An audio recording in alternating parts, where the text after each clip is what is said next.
করবে যাও যাও আমি আল্লাহ তাআলা হুকুম দিয়ে দিলাম যাও তুমি একবার আমার নবীর রওজাটা জিয়ারত করে এসো আল্লাহর কাবা আবার নবীর জিয়ারতে আসবে নবীর রওজা মোবারক দায়া আল্লাহর কাবা উড়তে উড়তে এসে যেন আমার নবী মুস্তাফা রওজা মোবারকের সম্মুখে এসে আমার নবীকে যেন সালাম দিয়ে দিলেন আসসালামু আলাইকা ইয়া রাসূলুল্লাহ আসসালামু আলাইকা ইয়া হাবিবাল্লাহ আমার নবীকে সালাম দিল আল্লাহর কাবা আল্লাহর কাবাকে যেন আমার নবী সালাম দিয়েছিল ওয়া আলাইকুমুস সালাম ইয়া বাইতুল্লাহ জোরে বলুন সুবহানাল্লাহ কারণ আমার নবী রওজা মোবারক থেকে সালামের উত্তর আওয়াজ এসেছে তার মানে বুঝে নিতে হবে কিয়ামত আরম্ভ হয়েছে জোরে বলুন এ মুসলমান আল্লাহর কাবা এসে আমার নবীকে যখন সালাম দিয়ে দিল আমার নবীর সম্মুখে এসে বলেন আসসালাতু ওয়াসসালামু আলাইকা রাসূলুল্লাহ আসসালাতু ওয়াসসালামু আলাইকা ইয়া হাবিবাল্লাহ ইয়া রাসূলুল্লাহ নবীজি ভেবেছিলাম ইয়া রাসূলুল্লাহ আপনাকে মক্কা নগরে পাওয়ার পর ইয়া রাসূলুল্লাহ আপনার খিদমত করব ইয়া রাসূলুল্লাহ নবীজি আপনার আমি খিদমত করতে পারিনি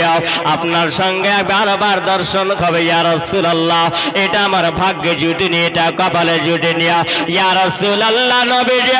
যদি আমি আল্লাহর কাবা আপনার সঙ্গে যদি কোনো বেয়াদবি যদি হয়ে থাকে নবীজি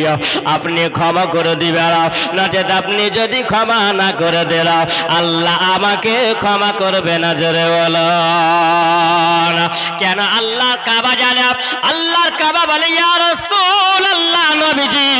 এই জন্য ক্ষমা চাইলাম ইয়া রাসূলুল্লাহ সর্বপ্রথমে পৃথিবীর জমিনে আল্লাহ পাক একজন আদম পয়গম্বরকে আল্লাহ পাক পৃথিবীর জমিনে আল্লাহ পাক পাঠিয়েছিলেন আল্লাহর পয়গম্বর আদম পয়গম্বর আমাকে জিয়ারত করেছিলেন আমি হলাম পয়গম্বরের কাবা আমি হলাম গাউসের কাবা আমি হলাম মানুষের কাবা আল্লাহ পাক আমি হলাম মানব জাতির কাবা আই রব্বুল আলামিন আল্লাহ পাক তুমি একজন নবী পৃথিবীতে পাঠিয়েছ যিনি হলেন আমারও কাবা নবী মুহাম্মদুর রাসূলুল্লাহ যিনি হলেন আমার কাবারও কাবা আমার নবী মুস্তাফা ইয়া রাসূলুল্লাহ এই জন্য আল্লাহ পাক আমাকে যে আল্লাহ আপনাকে আল্লাহ পাক আমার কাবারও কাবা করে আল্লাহ পাক পৃথিবীতে পাঠিয়েছিল ইয়া রাসূলুল্লাহ এই জন্য আমার আলা হযরত মুদাদ্দিদ দীর মিল্লাত ফাজিল বেরবি রাহমাতুল্লাহ আলাইহি তিনি বললেন আয় হাজিয়াও শহনशाह का रोजा देखो काबा तो देख चुके हैं काबे का काबा देखो জোরে বলুন সুবহানাল্লাহ আয় হাজিরা তোমরা আসবে আল্লাহর কাবা তোমরা জিয়ারত করবে কিন্তু আল্লাহর কাবা জিয়ারত করবে আল্লাহর কাবা জিয়ারত করে শেষ হবে না আল্লাহর কাবা জিয়ারত করে আল্লাহর নবীর কাবার জিয়ারত করে আমার নবীর কাবাও জিয়ারত করো নবী মুস্তাফা জোরে বলুন সুবহানাল্লাহ কাবা জিয়ারত করলে হবে না আমার নবী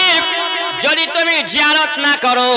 কারণ এই জন্য আল্লাহ পাক আমার নবীকে কাবারও কাবা করে আল্লাহ পাক পাঠিয়েছেন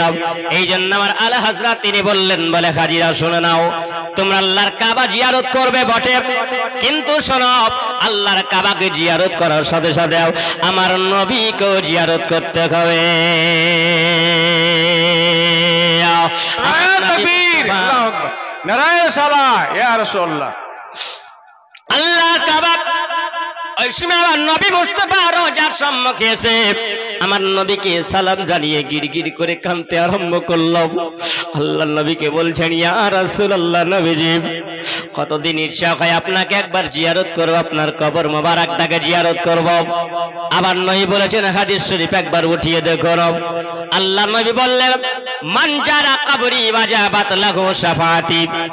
আবার নবী বললেন যারা আমার রওজা মোবারককে জিয়ারত করে নিল আমার রওজাকে যারা একবার দর্শন করল আমার রওজাকে যারা জিয়ারত করে নিল আমি নবী বলে দিলাম যারা একবার তোমরা দর্শন করলে জিয়ারত তোমরা করলে আমি নবী জানিয়ে দিলাম আমার নবীর জন্য ওই বান্দাকে শাফায়াত করা ওয়াজিব হয়ে গেল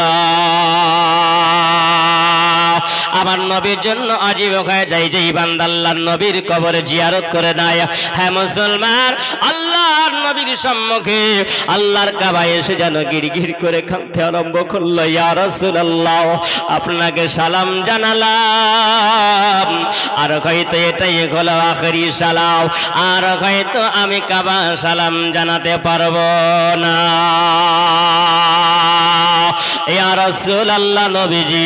আল্লাহর হুকুম হয়েছে, আল্লাহর কাছে আমাকে যেতে হবে। আবার নবীর কাছ থেকে ছাড় নিচ্ছেন, আবার নবীর কাছ থেকে ছুটি করেন কাবাও। আবার নবী বলছেন, আবার নবীকে বলছেন কাবাও। কাবা বলছে ইয়া রাসূলুল্লাহ নবীজি আপনি একবার হুকুম দেন ইয়া রাসূলুল্লাহ, আপনি কি আমাকে শাফায়াত করবেন? জোরে বলুন সুবহানাল্লাহ। আল্লাহর কাবা বলছেন ইয়া রাসূলুল্লাহ নবীজি আপনি কি আমাকে শাফায়াত করবেন? নবী আপনি আমাকে কথা দিয়ে দিলাম। আবার নবী জানাব কবর মোবারক থেকে আবার নবী বলল, আল্লাহর কাবারে আমি তো তোমাকে শাফায়াত করব বটে, তবে শুনে নাও কাবা, আমার উম্মত উম্মতির জন্য তুমি কি উপকার করেছো? জোরে বলো। আবার নবীকে জিজ্ঞাসা করেন কাবা, ইয়া রাসূলুল্লাহ আপনি আমাকে শাফায়াত করবেন? আমার নবী বলছেন কাবারে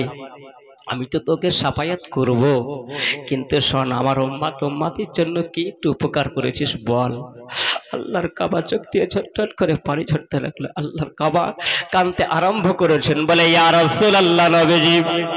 আপনার উম্মত উম্মতির জন্য কিছু না করতে পারলে ইয়া রাসূলুল্লাহ নবীজি তবে কথা দিলাম নবী যারা আমাকে দর্শন করে নিয়েছে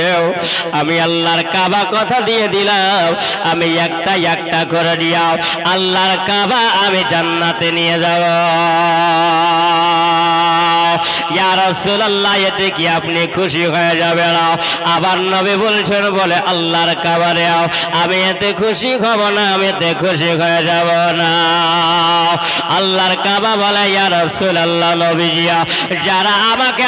দর্শন করলো, যারা আমাকে জিয়ারত করলো, যারা আমাকে দেখলো ইয়া রাসূলুল্লাহ ওই ব্যক্তিদেরকে আমি জান্নাতি না জান্নাতে গিয়া তাদেরকে যতক্ষণ পর্যন্ত আমি জান্নাতে না নিয়ে যাব আমি আল্লাহর কাবা জান্নাতে যাব না। আমার নবী বললেন আমি এত খুশি হব না। আল্লাহর কাবাকে বলল, বলে কাবা জিজ্ঞাসা করলে ইয়া রাসূলুল্লাহ এতে যদি আপনি খুশি না হয়ে যান ইয়া রাসূলুল্লাহ নবীজি তবে আমি আল্লাহর কাবা কথা দিয়ে দিলাম নবীজি। বলে আমি কাবা আল্লাহ যখন আমাকে সৃষ্টি করেছিলেন জান্নাতি পাথর দিয়াও ইয়া রাসূলুল্লাহ যত মানুষ পৃথিবীর জমিনে মুসলমানেরাও যেই জায়গাতে আল্লাহর ইবাদত করেছে তারা ওই জায়গায় মসজিদ বানিয়ে তারা ইবাদত করেছে। জোরে বলো। আল্লাহ যখন আমাকে সৃষ্টি করে জান্নাতি পাথর দিয়ে সৃষ্টি করা হয়েছিল, জান্নাতি কিছু পাথর থেকে গিয়েছিল বেঁচে যাওয়ার কারণে আল্লাহ পাক হুকুম দিয়েছিল আমার মালাইকা ফেরেশতারা এই পাথরগুলোকে তোমরা সারা পৃথিবীর জমিনে ছিটিয়ে দাও। যেই জায়গাতে তোমরা ছিটিয়ে দিবে আল্লাহর ফেরেশতারা বলেছিল রব্বুল আলামিন আল্লাহ পাক এটা তো হলো জান্নাতি পাথর, এই জান্নাতি পাথর দুনিয়াটা হলো অপবিত্র, বলো পবিত্র নয়, নাপাকি জায়গা, নাপাকি জায়গাতে যদি জান্নাতি পাথর যদি পড়ে যায় ওই নাপাকি জায়গাতে নাপাক হয়ে যাবে। আমার মহান আল্লাহ তাআলা বলেছিলেন ইন্নী আ'লামু মা লা তা'লামুনা, এ মালায়েকা ফেরেশতারা আমি যেটা জানি সেটা তোমরা জানো না, আমি মহান আল্লাহ পাক যেটা জানি সেটা তোমরা ধারণা করতে পারো না। যেই জায়গাতে একটা করে পাথরের টুকরা পড়বে ওই জায়গাতে আল্লাহ পাকের একটা করে ঘর তৈরি হবে। জোরে বলো। আল্লাহ পাকের ঘর তৈরি হবে ওই জায়গাতে। এ মুসলমান আজকে কান্তনগর গ্রামের জামে মসজিদ আপনারা বানিয়েছিলেন সুবহানাল্লাহ। আল্লাহ পাক হাজার হাজার বছর আগে আল্লাহ পাক এই জায়গাতে দলিল বানিয়ে আল্লাহ পাক নির্ধারিত করে রেখেছেন। জোরে বলো। আমার আল্লাহর কাবা তিনি বলেন রব্বুল আলামিন আল্লাহ পাক আমি নবী মুস্তাফা রওজা মুবারাকায় আসার পর আমার নবীর সঙ্গে যত কথা বলে যাই ততই মজা লাগে। এই জন্য কাবা বলেন ইয়া রাসূলুল্লাহ নবীজি আমি আল্লাহর কাবা এটা সাক্ষী দিয়ে দিলাম ইয়া রাসূলুল্লাহ আপনার সামনে দাঁড়িয়ে দাঁড়িয়ে আমি কাবা সাক্ষী দিয়ে দিলাম ইয়া রাসূলুল্লাহ নবীজি আমার দিকে কিবলামুখী হয়ে যত মানুষেরা নামাজ পড়েছে আমি আল্লাহর কাবা সাক্ষী দিয়ে দিলাম নবীজি আমার দিকে যারা কিবলামুখী হয়ে আমাকে স্মরণ করে যারা আল্লাহকে সিজদা করেছে ইয়া রাসূলুল্লাহ আমার দিকে তারা স্মরণ করেছে আমাকে কিবলা বানিয়ে কিবলামুখী করে যারা নামাজ পড়ে নিয়েছে ইয়া রাসূলুল্লাহ নবীজি তোমার ওই উম্মতকে আমি জান্নাতে না দিয়ে আমি জান্নাতে যাব না।